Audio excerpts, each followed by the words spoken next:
السلام علیکم ناظرین، آج ہمارے ساتھ مہمان خاص ہیں پاکستان کے نامور صحافی، تحقیقاتی خبروں کے ماہر۔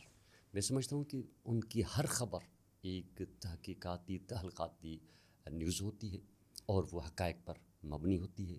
آپ پہچانی شخصیت نامور صحافی منصور مغیری صاحب۔ اب ہم ان کو آج اپنے اسٹوڈیو میں خوش آمدید کہتے ہیں۔ سر السلام علیکم۔ وعلیکم السلام۔ سر کیسے ہیں آپ؟ الحمدللہ، آپ خیریت سے؟ الحمدللہ سر۔ پہلے تو آپ کو مبارک ہو، آپ نے یہ جو شروع کیا ہے پوڈ کاسٹ کا سلسلہ، اچھا کام ہے، وقت کی ضرورت بھی ہے یہ۔ سر میں پہلے آپ سے یہ دل میں سوال بھی آتا ہے، ابھرتا رہتا ہے، سر یہ سسٹم ہے کیا چیز؟ سسٹم کیا ہے؟ جی سر۔ جاننا چاہ رہے ہیں آپ؟ جی سر۔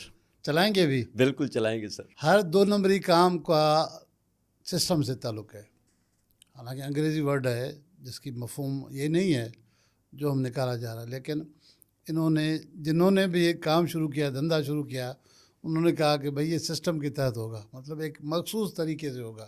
مخصوص طریقہ کیا ہے؟ یہ فارمولہ ہے، پیسہ۔ یہ سسٹم ہے، سسٹم اس کا نام ہے۔ انگریزی کا لفظ میننگ میں مت جائیں، یہ ہے سسٹم اسے کہتے ہیں۔ کیا یہ سسٹم سندھ میں ہے یا پورے ملک میں ہے؟ دیکھیں، سندھ میں تو بہت زیادہ ہے یہ لفظ، بلکہ سندھ تو ان کی ماں ہے سسٹم کی ایجاد کرنے میں۔ جن لوگوں نے ایجاد کیا، شروعات یہاں سے ہوئی۔ ویسے دھندا پورے ملک میں چل رہا ہے۔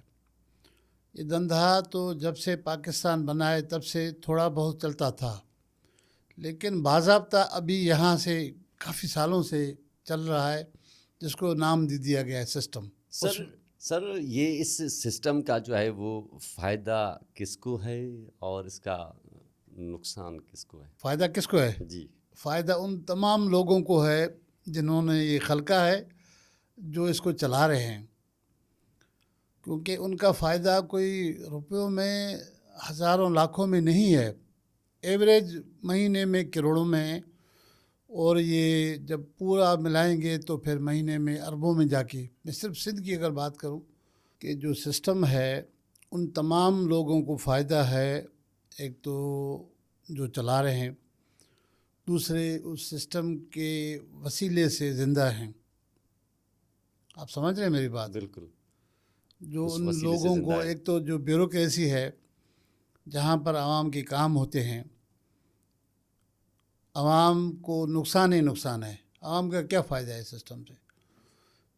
کل جو ہے سارے کام فری آف کاسٹ ہوتے تھے، یا اگر نہیں ہوتا تھا تو تھوڑا بہت لین دین کر کے کرتے تھے، یہاں کوئی سیاسی سفارش یا کسی اور طریقے سے سفارش پہ کام آتا تھا، لیکن ابھی سفارش ایک ہی ہے، پیسہ، اس کو سسٹم کہتے ہیں۔ سر ملک 77-78 سالوں سے بحران پہ چل رہا ہے، اس کا ذمہ وار کون ہے؟ دیکھیے، آپ نے بہت اچھا سوال کیا۔ ہم بھی بچپن سے یہ سنتے آ رہے ہیں کہ ملک جو ہے مشکل صورتحال سے گزر رہا ہے، ملک میں یہ ہے، ملک میں یہ ہے۔ بتانے والے کون ہیں؟ سیاستدان۔ ہر پریس کانفرنس میں، ہر جلسوں میں بتاتے آ رہے ہیں کہ ہمارا ملک بحران میں، بڑے بحران میں، آپ صبر کریں۔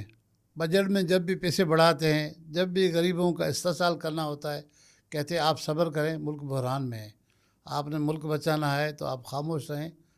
آپ پہ جتنے بھی ٹیکس لگیں گے آپ پہ لگتے رہیں گے، آپ پہ ٹیکس لگتے رہیں گے، ان سے جو انکم آئے گا ہم عیاشیاں کریں گے۔ اس کے علاوہ بھی، اس ٹیکسز کے علاوہ بھی ان کا گزارا نہیں ہوتا تو باہر سے لون لیتے ہیں، لون لے کر ان کے مزے یہ لوٹتے۔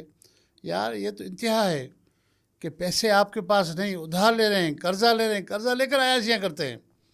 یہ تو پرانے زمانے میں ایک بہت بڑا شاعر تھا، میں نام نہیں لے رہا ہوں، یہ تو ان کی دور کی باتیں ہو گئی کہ وہ ادھار لے کے عیاشی کرتا تھا، شراب پیتا تھا، نوکر رکھتا تھا۔ تو یہ وہ باتیں ہوئی کہ آپ دیکھیں ان کا پروٹوکول، دیکھیں نا، گورنمنٹس جتنی بھی گورنمنٹس ہیں آپ دیکھیں، ان کے پروٹوکول اتنے ہیں، اگر اس کو ٹھیک کریں، ان کو منیمائز کریں، سادگی اختیار کریں تو ہمیں پیسوں کی شاید اتنی ضرورت بھی نہ پڑے۔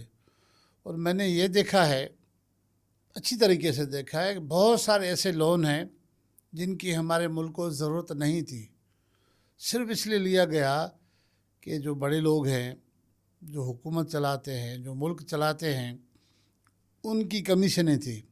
ان کی کمیشنوں کے باعث